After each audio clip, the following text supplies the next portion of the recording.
Okay, Rajat Bhattacharya is joining us now. He's Senior Investment Strategist at Standard Chartered. Rajat, good to have you with us here. Thanks very much. One is hearing that the CPI data out of the US could perhaps surprise on the upside. I think there was a regional Fed survey which indicated stronger inflation.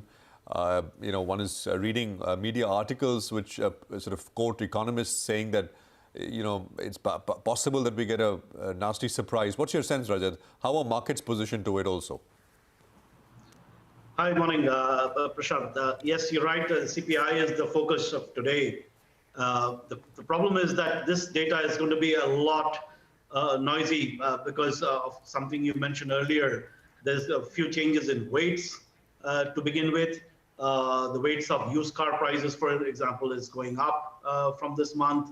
And then some of the weights to shelter is going down. So it's hard to predict as it is in a normal day. It's even more difficult.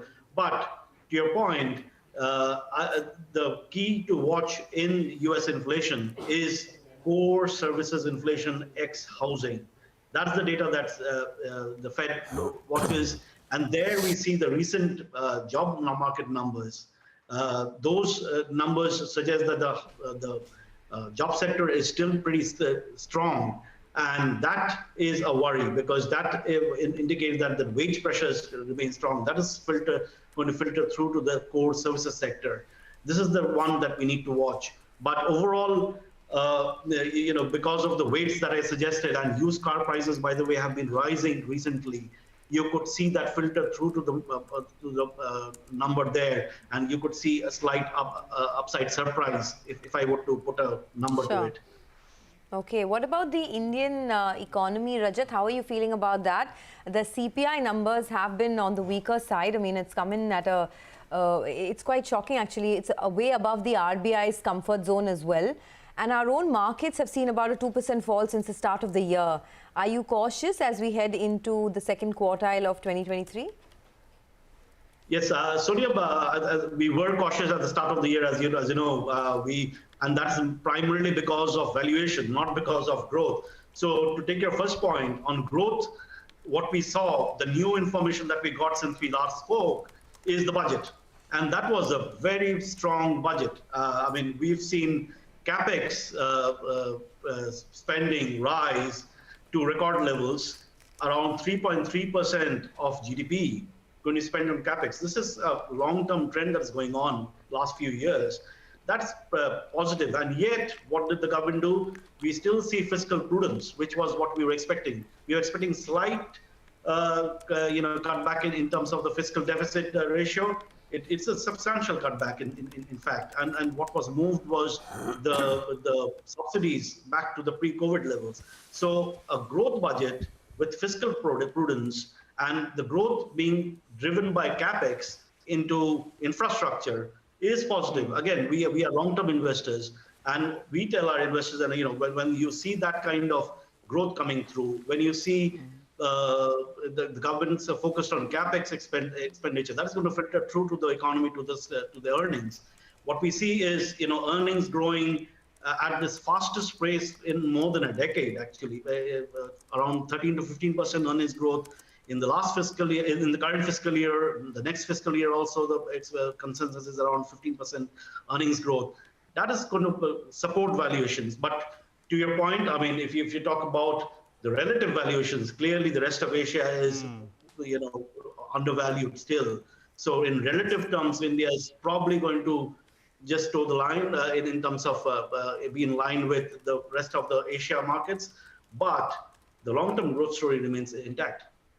All right. Hi, Rajat. I recall when you last spoke to us, you highlighted this valuation bit and you said it's not the time to get into India, though India is in the longer term going to do well.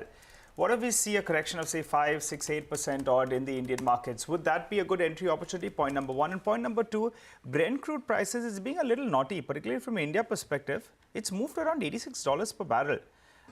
That's getting a little bit of a worry, particularly in this supposedly inflationary setup. Where do you see that headed? I recall, you're saying that you don't expect it to go much higher from here.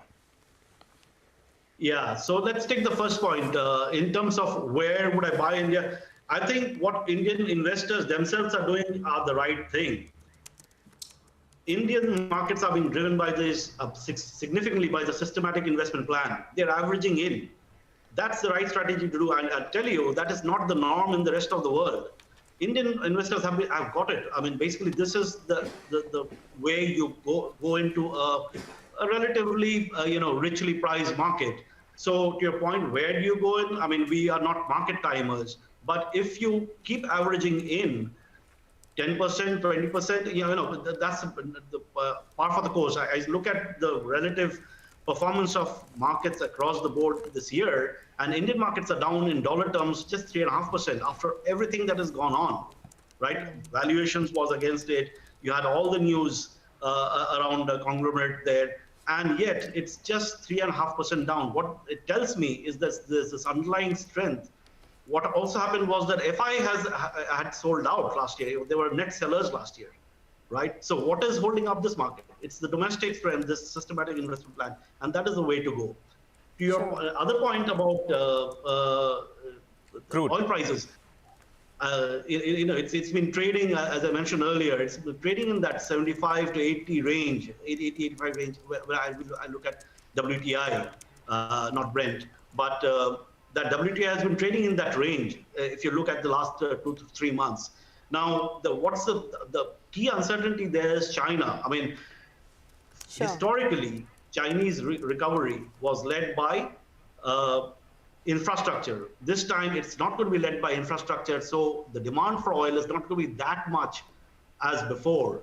So given that, and if there is a slowdown in the West, that's going to offset the recovery in China. So that's why we still think that oil is going to be pretty much balanced range trading around here.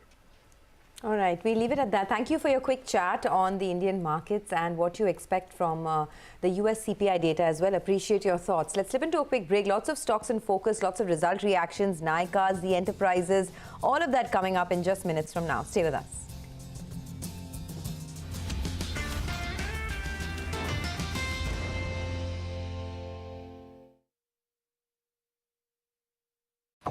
That's the boss's cabin. The canteen is behind. Morning, ma'am. Morning. And you are